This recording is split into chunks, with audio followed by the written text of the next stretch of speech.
இயேசு கிறிஸ்துவின் நாமத்தில் அன்பின் வாழ்த்துக்களை தெரிவித்துக் கொள்கிறேன். இந்த வாரத்திலும் நம்முடைய ஆசீர்வாதத்துக்காக வேதத்தின் ஒரு பகுதியை தியானிப்போம். லூக்கா 24ஆம் அதிகாரம் வசனம் 5 மற்றும் 6. அந்த 2 பேரும் அவர்களை நோக்கி, உயிரோடு இருக்கிறவரை நீங்கள் மரித்தோரிடத்தில் தேடுகிறதென்ன? அவர் இங்கே இல்லை, அவர் உயிர்த்தெழுந்தார்.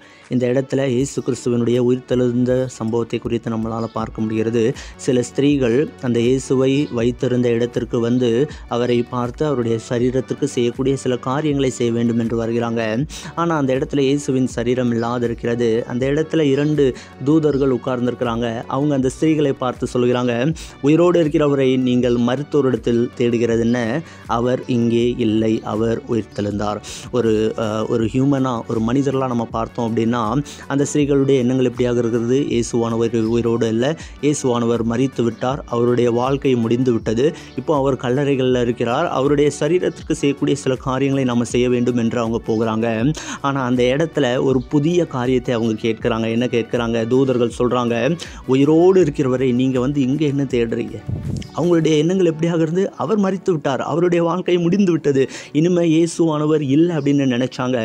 ஆனால் அந்த தூதன் சொல்லுகிற வார்த்தை, உயிரோடு இருக்கிறவரை நீங்கள் எங்கே மரித்த இடத்துல எப்படி தேடுகிறீங்க அப்படின்னு.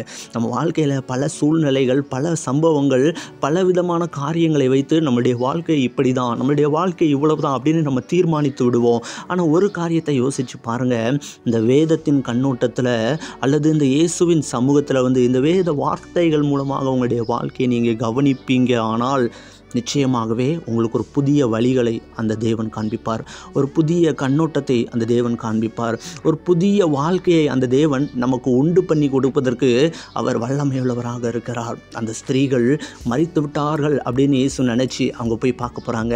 ஆனால் அவங்களுக்கு ஒரு புதிய செய்தி ஆயத்தமாக இருக்குது. என்ன ஆயத்தமாக இருக்குது? அவர் உயிரோடு இருக்கிறார் அப்படிங்கிற செய்தி ஆயத்தமாக இருக்கிறது.